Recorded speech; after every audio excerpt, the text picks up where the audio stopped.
En toda emboscada llega un momento en que el silencio se vuelve más fuerte que el estruendo de los disparos. Es el instante posterior a la primera ráfaga de fuego, cuando el polvo aún se levanta de la calle, cuando los hombres que caminaban ahora están apretujados contra las paredes, tendidos en el suelo o ya desaparecidos.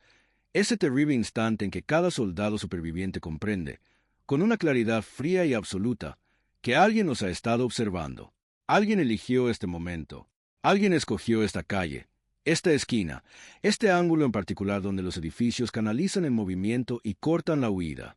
Alguien tuvo la paciencia de esperar hasta el peor momento posible, y entonces actuó. En Ramadi, Irak, en el año 2006, esa sensación, esa fría y nauseabunda conciencia de ser observados por algo invisible y letal, pertenecía a los insurgentes. Por una vez, finalmente, y con consecuencias devastadoras, la ciudad de Ramadi se asienta en la orilla occidental del río Eufrates, aproximadamente a 110 kilómetros al oeste de Bagdad, en las áridas llanuras de la provincia de Anbar.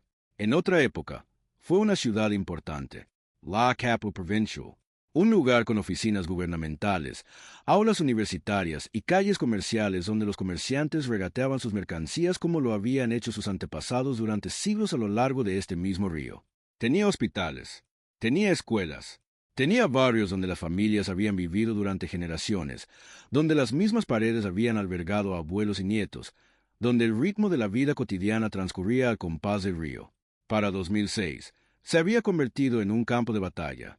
No fue casualidad, no fue producto del azar ciego de la guerra, fue premeditado, fue fruto del esfuerzo calculado y sistemático de una insurgencia que había analizado Ramadi, evaluado su geografía, su población, su importancia simbólica como capital provincial, y decidido que esta ciudad sería el lugar donde la maquinaria militar estadounidense, la fuerza armada más poderosa de la historia de la civilización, sería quebrada. Oh, esa no quebrada, humillada, desgastada, herida hasta desangrarse a un ritmo que ningún gobierno democrático podría sostener ante su propio pueblo. Al-Qaeda en Irak, la organización que había surgido de catastrófico vacío de poder posterior a la invasión como un virus en una herida, había declarado a Ramadi su capital. No metaphoricamente, literalmente. Abu Musab al-Sarawi, el militante de origen jordano cuya ferocidad y genio organizativo habían transformado una insurgencia poco organizada en una máquina de matar estructurada, con gran dominio de los medios y una ideología coherente. Había designado a Ramadi como la pieza central de su campaña para destruir el proyecto estadounidense en Irak antes de que pudiera afianzarse. Comprendió algo que muchos planificadores estadounidenses aún luchaban por aceptar, que el centro de gravedad de esta guerra no era ningún terreno. No era el edificio del gobierno provincial de Ramadi, ni sus comisarías, ni su puente sobre el Eufrates. Eran los hogares en Estados Unidos, donde las familias veían las noticias de la noche y contaban los nombres de los muertos. Cada soldado estadounidense muerto en Ramadi fue un dato más en una guerra psicológica.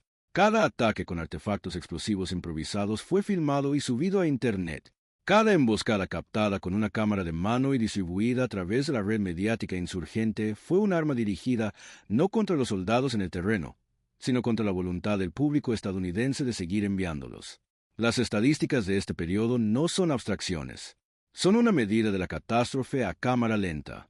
En 2006, la provincia de Anbar fue responsable de más muertes estadounidenses en combate que cualquier otra región de Irak. La provincia representó aproximadamente el 40% de todas las bajas estadounidenses en el país, a pesar de abarcar solo una fracción del territorio iraquí. En Ramadi, específicamente, las unidades estadounidenses sufrían pérdidas que los altos mandos describían, en evaluaciones clasificadas, como estratégicamente insostenibles.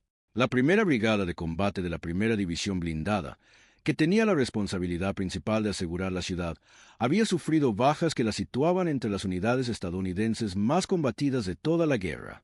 Jóvenes, la mayoría de ellos de 20 y tantos años, muchos en su primer despliegue de combate, algunos apenas con edad legal para comprar cerveza en el país que los había enviado allí, morían a un ritmo cada vez más difícil de explicar o justificar.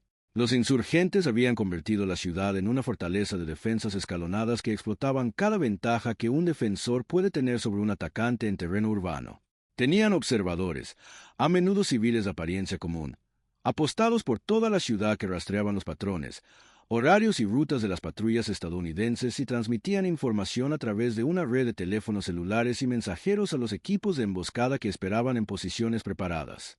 Tenían fabricantes de bombas de extraordinaria habilidad que construían artefactos explosivos improvisados con proyectiles de artillería, tanques de propano y productos químicos industriales, enterrándolos en calles y callejones con la fuerza explosiva suficiente para volcar vehículos blindados y matar a todos los que iban dentro. Tenían francotiradores, algunos entrenados, otros simplemente experimentados, algunos operando con armas capturadas de los arsenales del ejército iraquí y otros con rifles de precisión que habían llegado a través de las redes de suministro de armas de Irán. Controllable barrios, NROs, no solo como posiciones militares, sino como gobiernos.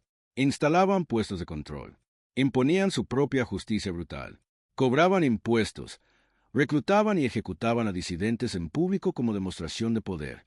Los iraquíes que cooperaban con los estadounidenses eran asesinados.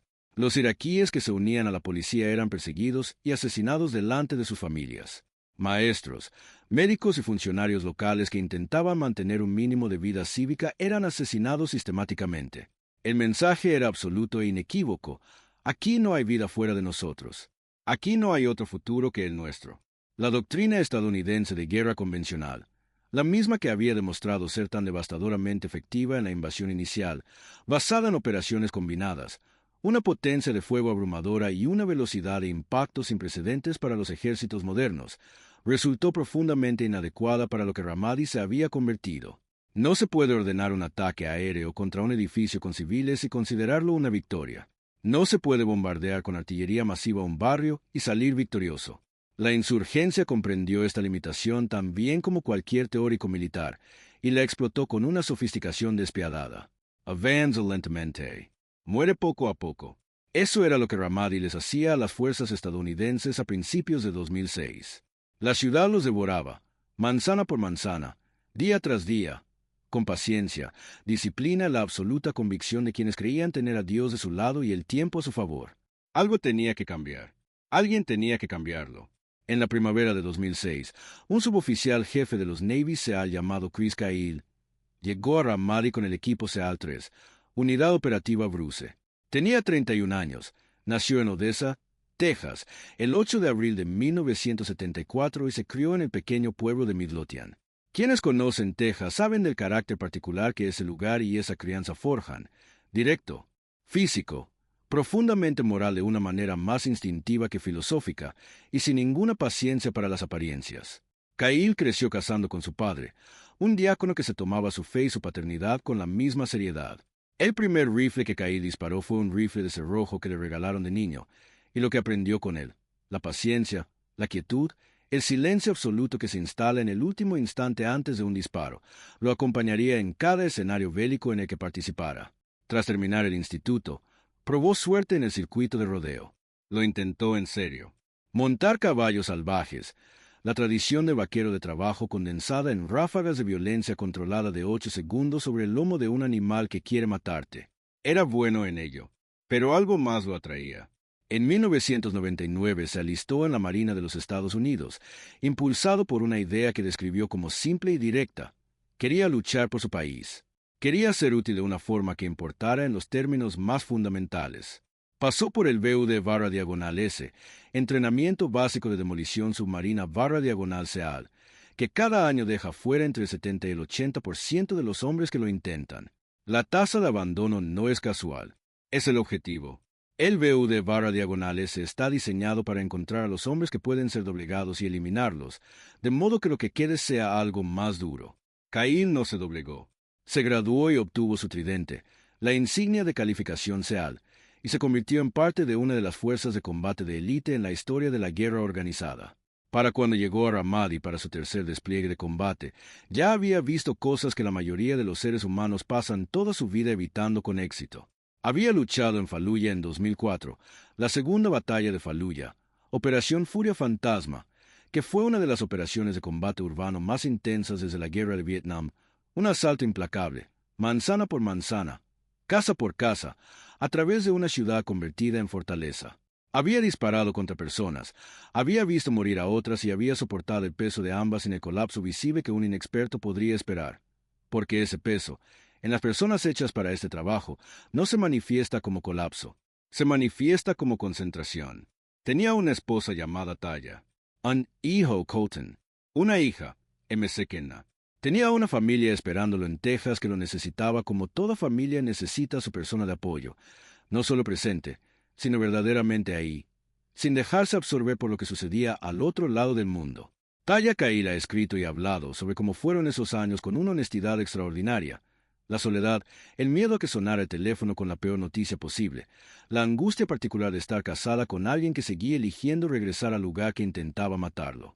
Fue un matrimonio puesto a prueba en el sentido más literal, y el hecho de que sobreviviera es un testimonio del compromiso de dos personas que comprendieron lo que habían acordado y eligieron seguir aceptándolo.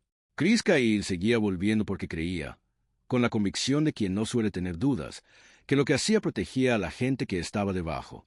No en abstracto, no en el sentido geopolítico, sino en el sentido inmediato, físico y personal. El marine que estaba abajo, cuya cabeza habría sido alcanzada por una bala si Cahill no hubiera estado vigilando desde esa ventana.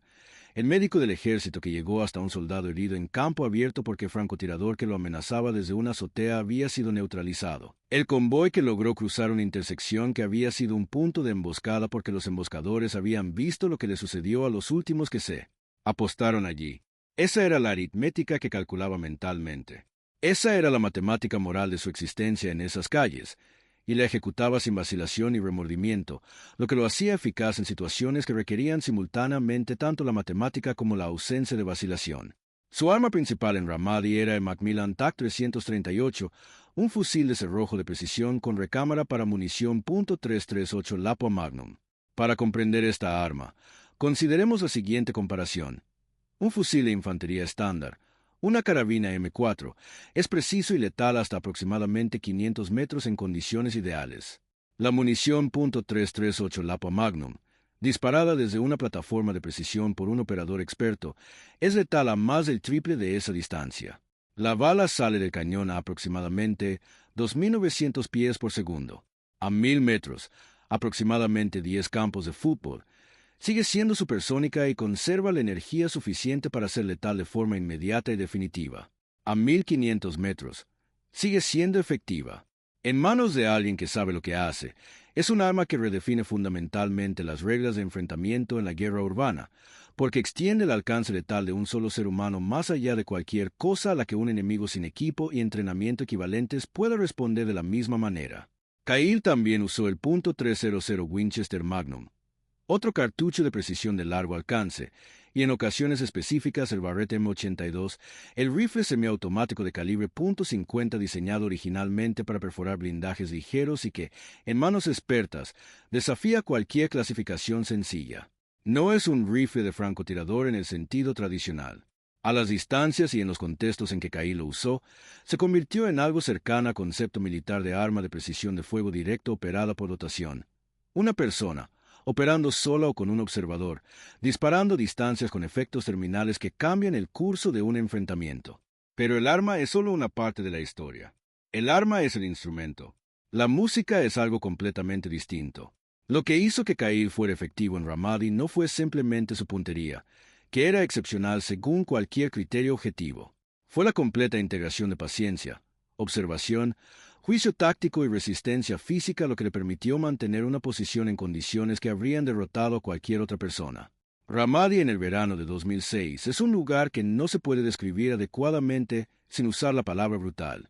Las temperaturas alcanzaban habitualmente los 49 grados Celsius en los pasillos de hormigón entre los edificios, no la temperatura del aire del desierto, que ya es bastante mala, sin el calor radiante del hormigón, algo mucho peor. Las superficies metálicas se calentaban tanto que era imposible tocarlas sin quemarse.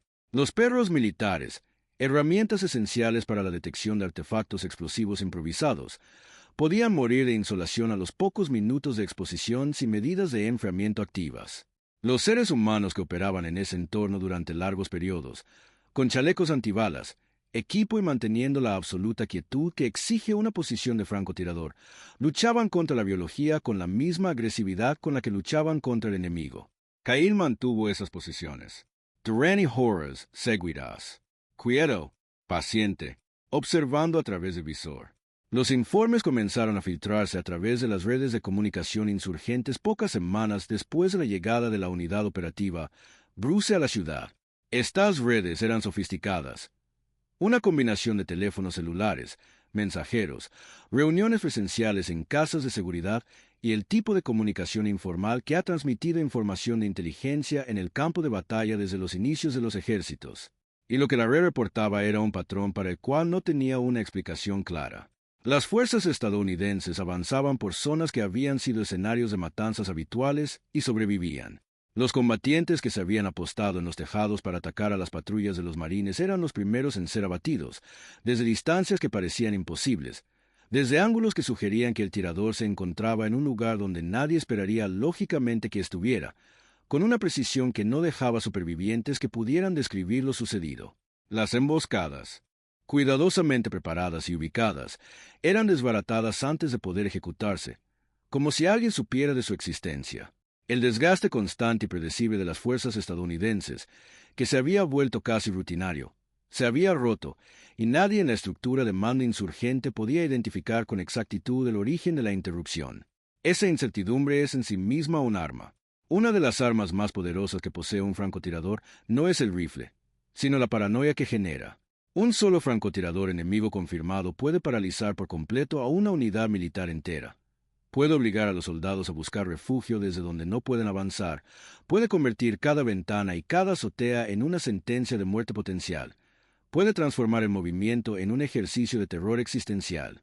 Cuando las fuerzas estadounidenses experimentaron eso en Ramadi durante meses, esa constante sensación de ser vigiladas y atacadas desde posiciones que no podían identificar, resultó sumamente eficaz para mermar su ritmo operativo y su disposición a actuar con agresividad. Ahora esa arma estaba siendo girada en la dirección opuesta. Los combatientes insurgentes comenzaron a describir, en los relatos que posteriormente fueron recuperados y analizados por personal de inteligencia, una presencia en los edificios que podían sentir pero no localizar. Un fantasma en la estructura de la ciudad. Alguien con la paciencia suficiente para esperar más de lo que cualquier ser humano debería esperar, con la precisión necesaria para atacar a distancias que sus combatientes más experimentados consideraban imposibles, y con la disciplina suficiente para no dejar rastros, ruido, movimiento, equipo abandonado, que normalmente permiten a un enemigo competente triangular y localizar una posición de tiro.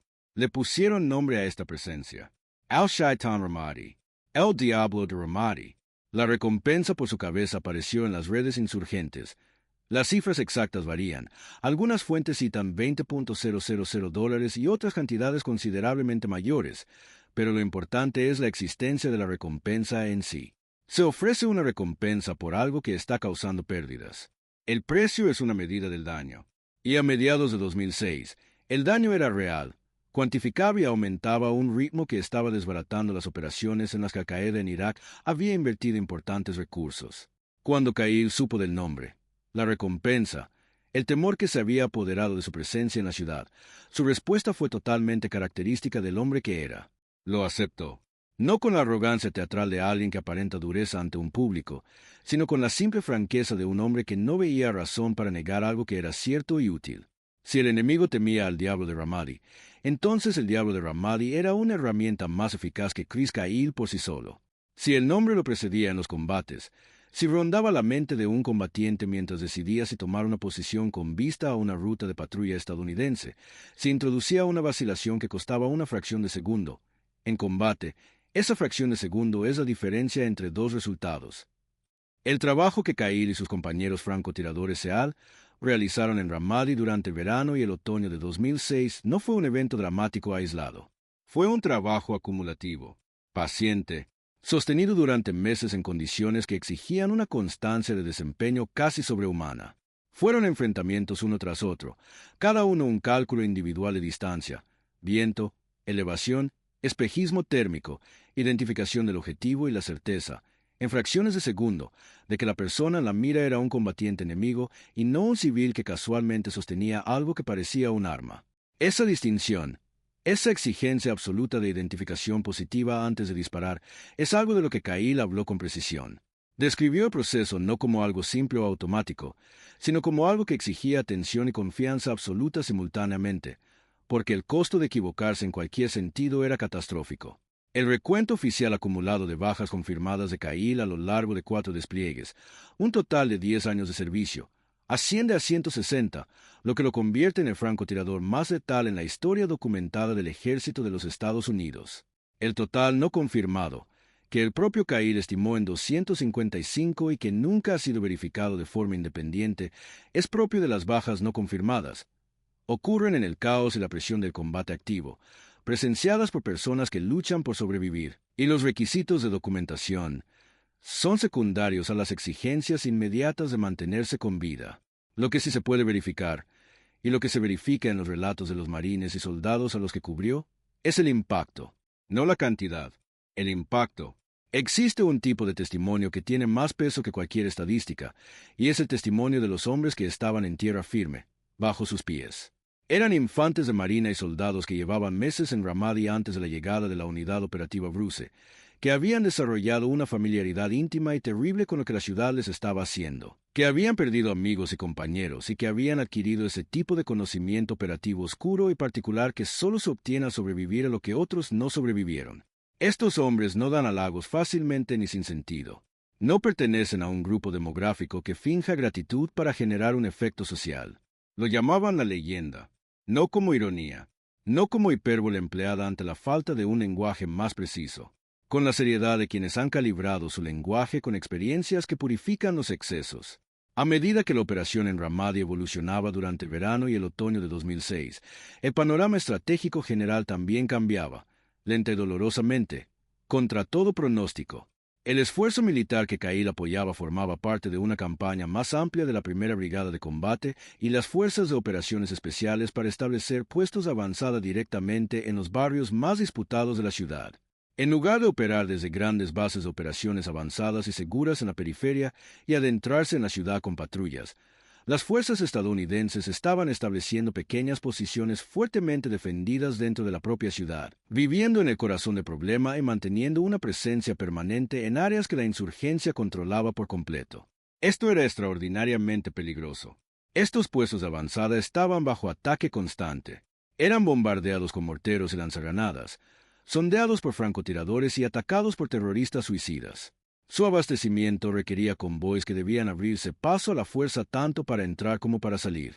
El número de bajas en algunas de estas posiciones era asombroso, incluso para cualquier medida de riesgo aceptable en tiempos de paz. Pero la estrategia también estaba cambiando la naturaleza del combate de maneras que los enfoques más cautelosos no habían logrado. Una posición estadounidense dentro de un barrio alteró la dinámica para sus residentes. Creó una presencia física que complicó la capacidad de la insurgencia para administrar su brutal gobierno.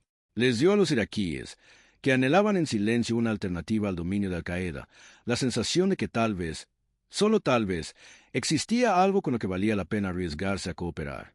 Cahill y sus compañeros proporcionaron la vigilancia necesaria para que estos puestos avanzados fueran habitables. Vigilaban los accesos. Identificaban y neutralizaban a los francotiradores que atacaban posiciones estadounidenses e iraquíes. Protegían los convoys. Cubrían las evacuaciones médicas que rescataban a los heridos. Representaban la violencia distante, controlada y controlada que impedía que la violencia a pie de calle se volviera completamente insostenible. El punto culminante de toda la campaña de Ramadi, el momento en que el equilibrio cambió de forma definitiva e irrevocable, llegó a finales del verano y principios del otoño de 2006, impulsado por dos acontecimientos simultáneos que, en conjunto, rompieron el control que la insurgencia ejercía sobre la ciudad. La primera fue puramente militar. Las fuerzas estadounidenses e iraquíes, utilizando la estrategia de puestos de avanzada y la ventaja de inteligencia que meses de presencia sostenida habían comenzado a generar, avanzaron hacia los últimos bastiones insurgentes en una serie de operaciones de limpieza coordinadas. Fueron combates brutales a corta distancia, donde cada edificio era una fortaleza potencial y cada puerta una emboscada potencial. El entrenamiento y la disciplina de las fuerzas estadounidenses involucradas, incluidos los batallones de infantería de marina que llevaban meses combatiendo en esta ciudad y las unidades del ejército iraquí que comenzaban, lenta e imperfectamente, a convertirse en auténticas formaciones de combate, significaron que estas batallas, por muy costosas que fueran, se estaban ganando. La contribución de Cahill a estas operaciones de despeje fue de esas que se realizan a distancia, pero que hacen posible todo lo que está más cerca. Mientras los equipos de despeje avanzaban por los edificios y las calles, él observaba desde posiciones que podían ver lo que los equipos en tierra no podían ver. El combatiente en un tejado 2 manzanas más adelante que se estaba posicionando para atacarlos. El vehículo que se movía por una calle lateral con un patrón de aceleración que coincidía con el de vehículos que lanzaban artefactos explosivos improvisados. El hombre vestido de civil que había estado haciendo llamadas telefónicas cada vez que un convoy de marines pasaba por una intersección específica. El segundo acontecimiento fue el despertar de Anbar. Esto era algo que ningún planificador estadounidense había ideado y que ninguna operación militar podría haber producido por la fuerza.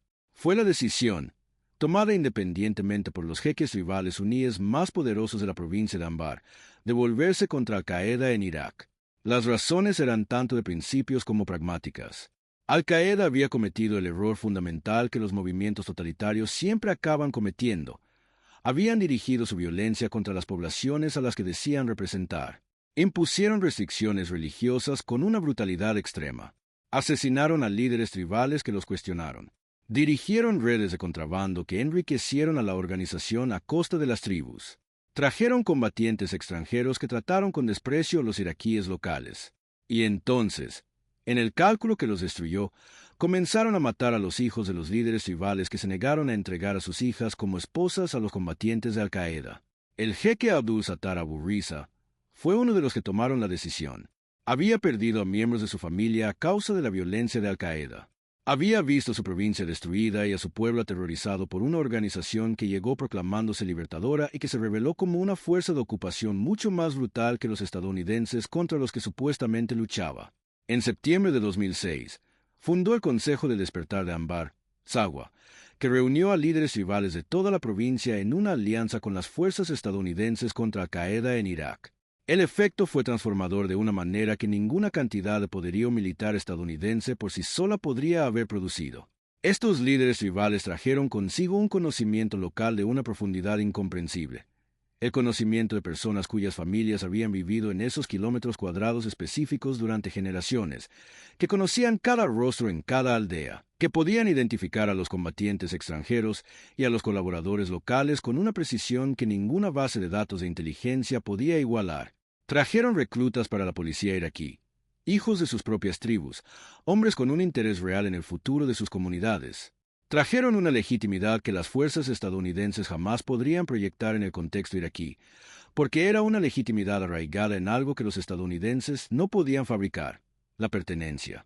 A finales de 2006, la combinación de la presión militar sostenida, la estrategia de puestos avanzada y el despertar de Anbar había dado como resultado algo que habría parecido imposible en la primavera de ese mismo año. Ramadi no estaba completamente segura. Algunas zonas seguían en disputa, pero el control de la insurgencia sobre la ciudad se había roto. La capacidad de Al-Qaeda en Irak para gobernar, administrar y proyectar poder desde Ramadi como base de operaciones había sido destruida. Los combatientes que no habían muerto ni sido capturados habían huido, llevándose consigo una lección sobre lo que sucede cuando se agota la paciencia del pueblo por el que se dice luchar. A principios de 2007, los comandantes estadounidenses describían Ramadi como uno de los mayores éxitos de seguridad de toda la guerra. Los mercados que habían permanecido cerrados durante años reabrieron sus puertas. Los reclutas de la policía iraquí, que habían sido asesinados sistemáticamente durante 2005 y 2006, comenzaron a presentarse en cantidades que parecían milagrosas en ese contexto. Las familias que habían huido de la violencia regresaron con cautela, luego con menos cautela, y finalmente de la forma habitual en que la gente regresa a sus hogares cuando cree que lo peor ha pasado. El costo había sido enorme, medido en vidas, en lesiones permanentes y en daños psicológicos cuyo verdadero cálculo tardaría décadas en comprenderse. La campaña de Ramadi le costó al ejército estadounidense cientos de muertos en combate y miles de heridos, con lesiones que iban desde las graves pero tratables hasta las que transforman por completo una vida, amputaciones, traumatismos cranoencefálicos, las heridas psicológicas específicas del combate urbano prolongado que no se ven en las radiografías, pero que están presentes en cada momento de tranquilidad durante el resto de la vida de un veterano. El costo en Irak, tanto civil como militar, fue más difícil de cuantificar y aún más difícil de afrontar directamente. Pero la ciudad fue recuperada, y sobre lo recuperado se podía construir, y sobre lo que se construyó, de forma imperfecta, Con todo el caos, la corrupción y las dificultades que acompañan a cualquier intento de gobernar tras una violencia catastrófica, se sentó la base del éxito de Anbar, el logro estadounidense más significativo de toda la guerra de Irak. Chris Cahill regresó de Ramadi a Texas, con Taya, Coulton y Mesequena, cargando con todo lo que había acumulado en esa ciudad y en todas las demás donde había trabajado. El peso de todo aquello no era insignificante. Describió la brecha entre la persona que la guerra le exigía ser y la persona que su familia necesitaba en la mesa, no con autocompasión, que no formaba parte de su vocabulario emocional, sino con la honestidad y precisión que caracterizaban todo lo que decía sobre sí mismo. Realizó un cuarto despliegue. Continuó en servicio. Dejó la Armada en 2009, tras una década de servicio y 4 misiones de combate que lo llevaron a los lugares más violentos que produjo la guerra. Y entonces intentó descubrir quién era cuando no era el diablo de Ramadi. Escribió unas memorias, American Sniper, publicadas en enero de 2012, se convirtieron en unas de las memorias de guerra más exitosas comercialmente en la historia de la edición estadounidense. Permaneció más de 3 años en la lista de los libros más vendidos del New York Times, 160 semanas.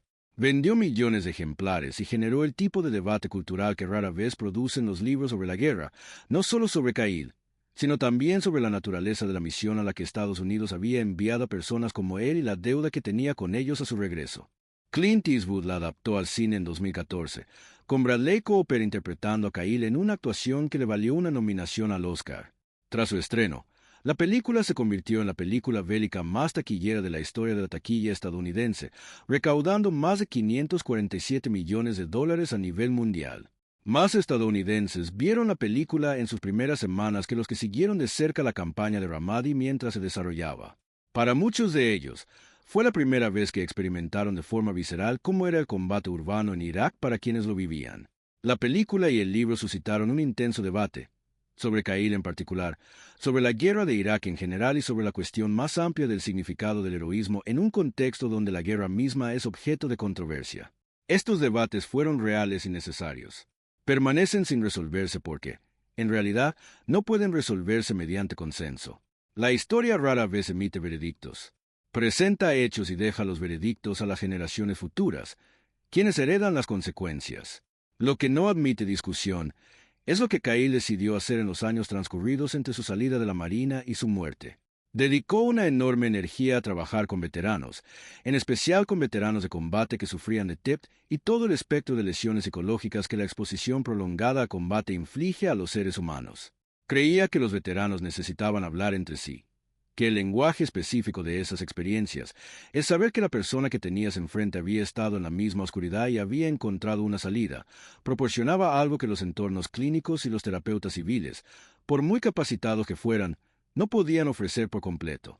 Llevaba a los veteranos a campos de tiro, los llevaba de casa, les devolvía herramientas familiares y observaba cómo la disciplina del tiro, la respiración, la quietud, la concentración absoluta que exige disparar a distancia, calmaba los sistemas nerviosos que habían estado en estado de alerta permanente desde que regresaron a casa. Comprendía intuitivamente lo que la investigación sobre el trauma apenas comenzaba a documentar formalmente, que la práctica física controlada y con propósito de disciplinas familiares puede ser muy terapéutica para personas cuyo trauma psicológico radica en la pérdida de control y propósito. El 2 de febrero de 2013, en un campo de tiro en Glen Rose, Texas, Chris Cahill y su amigo Chad Littlefield fueron asesinados por un veterano de la infantería de marina llamado Eddie Ray Rose, a quien Cahill había llevado al campo de tiro como parte de su iniciativa para ayudar a los veteranos a través de actividades al aire libre y la participación comunitaria. Cahill tenía 38 años. La ironía de la forma y el lugar de su muerte, que un hombre que había sobrevivido a 4 despliegues de combate en los lugares más peligrosos del mundo, que había sido señalado por sus enemigos como su adversario más temido y por cuya cabeza se había ofrecido una recompensa, que había recorrido los tejados de Ramadi mientras toda una insurgencia intentaba encontrarlo sin éxito, muriera en un campo de tiro en Texas mientras intentaba ayudar a un compañero veterano, es el tipo de terrible. Ironía que la realidad nos depara con total indiferencia a la satisfacción narrativa. No es algo que pueda interpretarse de forma reconfortante. Simplemente es. Su funeral, celebrado en el estadio de los Cowboys en Arlington, Texas, congregó a aproximadamente 7,000 personas dentro del estadio. Muchas más se alinearon a lo largo de la ruta de la procesión fúnebre de 320 kilómetros desde Midlothian hasta Austin, donde fue enterrado en el cementerio estatal de Texas con todos los honores militares. La gente se encontraba en los pasos elevados de las autopistas portando banderas estadounidenses. Se encontraban en los estacionamientos, en los arcenes de las carreteras y bajo el frío de febrero del centro de Texas, y observaban la procesión pasar en silencio, o con la mano sobre el corazón, o con lágrimas que brotaban de un lugar que tal vez no podían explicar del todo. Estaban de luto por alguien a quien la mayoría de ellos nunca había conocido. Estaban de luto por algo más grande. El tipo específico de sacrificio que coloca a una persona entre las peores atrocidades que los seres humanos se infligen entre sí y las personas a las que, de otro modo, esas atrocidades alcanzarían. El legado de Chris Cahill se resiste a la simplificación, que es precisamente lo que hacen siempre los legados auténticos. El impacto militar de lo que él y sus compañeros hicieron en Ramadi es tangible y tangible. El cartucho .338 Lapua Magnum, que utilizó como su munición de precisión principal, se convirtió en el estándar de los programas de francotiradores de la OTAN en los años posteriores a la guerra de Irak, validado por los datos de rendimiento obtenidos en enfrentamientos similares a los que Cahill llevó a cabo en 2006.